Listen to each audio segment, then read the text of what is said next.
जीवन में मैं कभी भी नीतीश कुमार जी जो मेरे लिए आदरणीय रहे हैं, हमारे नेता रहे हैं, गुरुदेव रहे हैं, मैं उनको कभी एक भी दाग लगने नहीं दूंगा।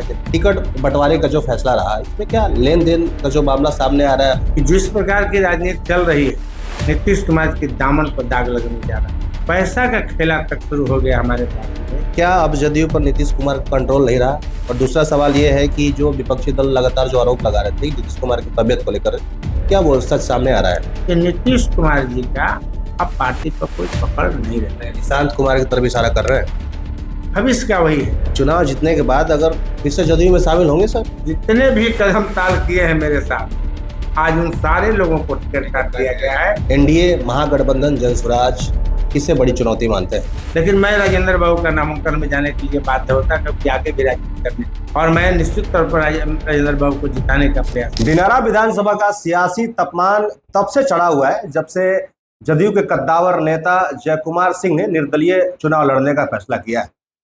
जयकुमार सिंह आज हमारे साथ हैं, खास बातचीत करते हैं, कुछ अहम सवालों के जवाब लेंगे। सर, सबसे पहले स्वागत करना चाहेंगे हमारे चैनल। धन्यवाद। पहले तो आप जदयू में थे, जदयू का जन समर्थन था दिनारा में, इस बार निर्दलीय है, इस बार आपके वोटर कौन है रहेंगे?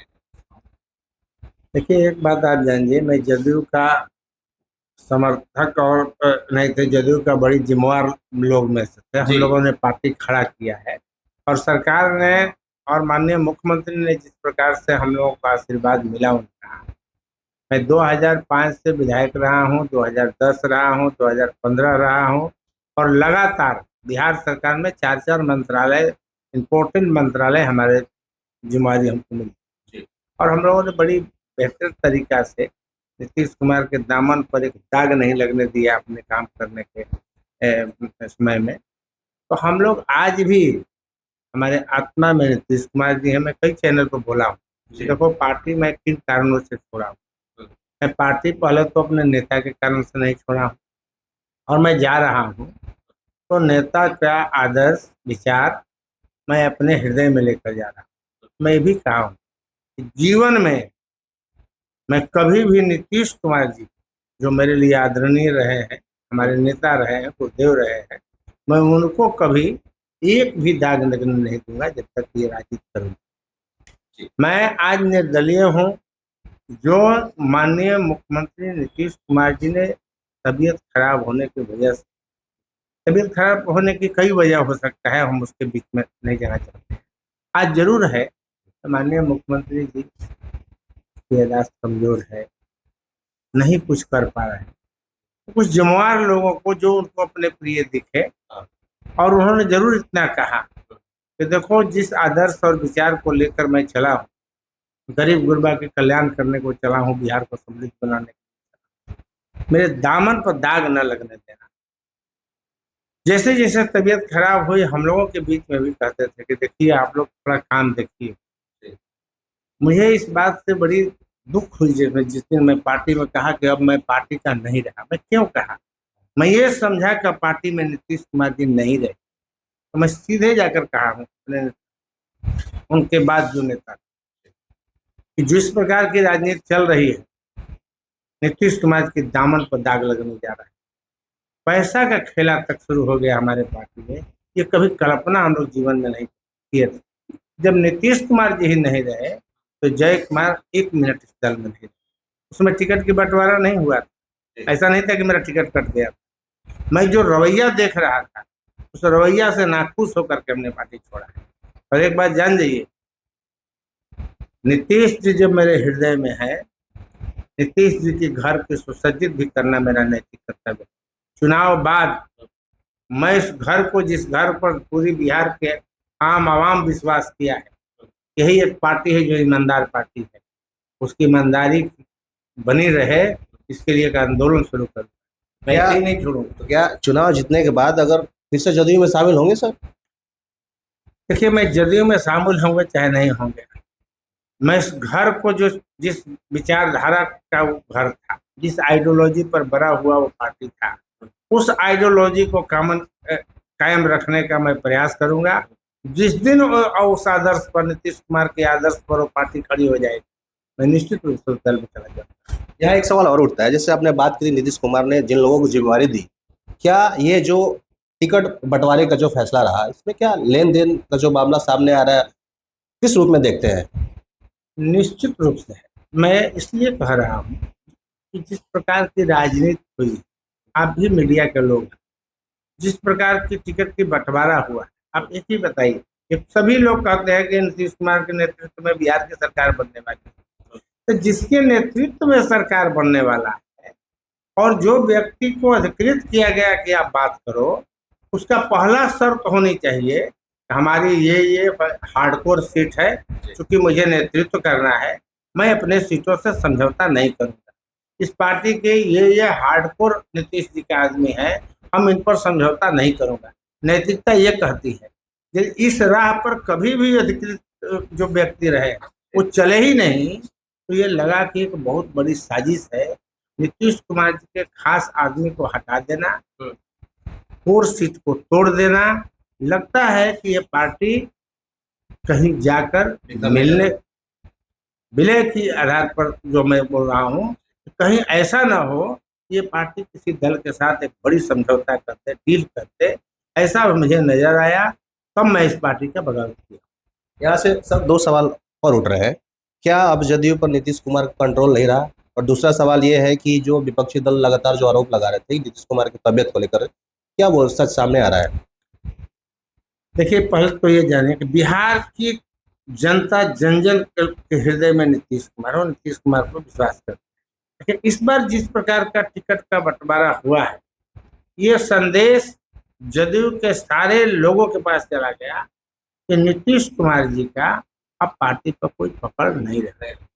ये तो निश्चित रूप से चला गया है। लेकिन मैं उन सभी साथियों को आश्वस्त करता हूँ कि नीतीश जी पर अभी भी जनता का यदि आपको विश्वास है, कुछ लोग ऐसा करने का जो प्रयास कर रहे हैं उससे सिर्फ बचने की जरूरत है। फिर से नीतीश कुमार जी का विकल्प उसी घराने का कोई हो सकता है, दूसरा घराना उस पार्टी का नहीं बन सकता है मार्गदर्शक के भूमिका। निशांत कुमार की तरफ इशारा कर रहे हैं। भविष्य का वही है, भविष्य का वही है। और आप जान जाइए, मैं इसी के चलते घायल भी हूँ। मैंने एक बयान दे दिया था कि निशांत कुमार जी को अच्छा लड़का है, शब्दों का सजावट है, पढ़ा लिखा विद्वान लड़का है, राजनीति घराने से है और राजनीति को बड़ी दूर से, राजनीति में कभी इंटरफेरेंस नहीं किया, लेकिन राजनीति को दूर से बड़ी अच्छी तरह से स्टडी किया है। इसलिए उस लड़का को अब राजनीति में रुचि लेनी चाहिए, क्योंकि नीतीश कुमार जी परिवारवाद नहीं करते हैं। ये आम बिहार के आम आवाम का आवाज गया था, जो पार्टी के हमारे पार्टी मैन थे, युवाओं का था, नेताओं का था। ये बात बड़ी मजबूती के साथ हमने कहा, ये परिवारवाद नहीं लगेगा। नीतीश कुमार जीवन में परिवार की एक भी रिश्तेदार न परिवार को लाए, ये हम लोगों के आग्रह पर ये उनको लाना चाहिए। ये कुछ ही साथी मेरे साथ में कदम ताल किए, जितने भी कदम ताल किए हैं मेरे साथ, आज उन सारे लोगों को टिकट काट दिया गया है। ये वही कारण है कि किसी प्रकार से निशांत इस दल का नेतृत्व न करे। आखिरी सवाल से अंत करेंगे। दिनारा विधानसभा, चूंकि आप निर्दलीय हैं, एनडीए महागठबंधन जनसुराज किसे बड़ी चुनौती मानते हैं? देखिए, अभी जिस तरीके से मैं चल रहा है, अभी टिकट के बंटवारे के बाद कितनी गोलबंद थी, कितना काम किया गया था, लेकिन टिकट की बंटवारा ने जितने उपलब्धियां थी सरकार पर पाने की, इसमें कोई दो राय नहीं। जितने हमारे गठबंधन के सहयोगी हैं, इन सहयोगी उसी सीट पर दावा करते थे जिस सीट पर कोई लग रहा है कि हमको कोई अच्छा व्यक्ति जो हमारी इच्छा को पूरा कर सकता है, वैसे लोगों को तलाश हुई। जितनी भी पार्टियां हैं हमारे सहयोगी, ये सब मिलकर दाग लगा दिए, वही तलाश किए कैंडिडेट को। जहाँ लगता है कि मेरा कैंडिडेट कोई अच्छा पैसा वाला नहीं है, वो सीट हमको नहीं चाहिए, हमको वही सीट चाहिए जहाँ हमारा पैसा वाला है, जितना मैं चाहूँगा ले लूँगा। ये जो गया है संदेश आम जनता में, इस संदेश ने जितनी सरकार की उपलब्धियां थी उसको पानी फेंक दिए और जनता दूसरा ही रुख अख्तियार किया है। ये एग्जाम्पल है दिनारा, एग्जाम्पल है दिनारा। आपने क्या प्रासंगिकता था उस पार्टी, यहाँ प्रासंगिक कौन है? भाजपा है, जदयू है, लोजपा है। लोजपा इसलिए है फिर 2020 में हमने गठबंधन का एनडीए से मैं टिकट लेकर आया। वोट तो मुझे मिलना चाहिए था, एक समय का तकाजा था। सारे हमारे गठबंधन का वोट लोजपा में चला। आज के दिन में आप ये नहीं कह सकते लोजपा का तो कोई वोट नहीं है, लेकिन भाजपा का वोट लेकर लोजपा ने जो 50,000 का वोट हुआ, कैसे उसका नेता तर्क के कसौटी पर नहीं कसेगा सहयोगियों को कि मैं 50,000 वोट लाया हूं, मुझे सीट चाहिए। यदि ये सीट लोजपा को मिल गया होता तो मैं एक दिन के लिए जरूर नाराज होता, लेकिन मैं चूंकि पॉलिटिशियन हूँ, मैं राजनीति खत्म नहीं करता। जनता के बीच में हम किस बात को लेकर जाते, 50,000 के वोट के आधार पर वो टिकट ले सकता था, एक दिन में नाराज होते, लेकिन लोजपा के जो साथी नामांकन करता, मैं निश्चित रूप से उसके नामांकन में जाते और जिताने का प्रयास भी करते। यदि ये सीट भाजपा को भी मिल जाती, हालांकि भाजपा यहाँ कभी लड़ा नहीं है, लेकिन ये बात कह सकता था कि मैं लंबे समय से हमारी ये गठबंधन रहा है और कम वोट से राजेंद्र बाबू जी हारे हुए हैं, भाई इस बार जयकुमार जी दबाव है और आप बैठ जाइए और राजेंद्र बाबू को हम लोग सीट देंगे। निश्चित तौर पर हमें दुख होता, लेकिन मैं राजेंद्र बाबू का नामांकन में जाने के लिए बाध्य होता, क्योंकि आगे भी राजनीति करने और मैं निश्चित तौर पर राजेंद्र बाबू को जिताने का प्रयास करता। ये प्रासंगिक था, ये प्रासंगिक की बात था। यहाँ मांझी जी को टिकट दे दिए गए, क्या प्रासंगिकता है टिकट का? इसका मतलब है कि जेडीयू का जो जिम्मेवार लोग थे, जो अधिकृत व्यक्ति थे, उनको कहीं नहीं दिखा कि हम नेतृत्व के प्रति सचेत हैं, सचेष्ट हैं। उन्हें नेतृत्व से कोई मतलब नहीं है, उन्हें नीतीश कुमार को सीएम नहीं बनाना है। ये साफ मंशा। राजनीति बोलती नहीं है, राजनीति को जानना पड़ता है। राजनीति आवाज दे या न दे, राजनीति की राह पहचाननी पड़ती है।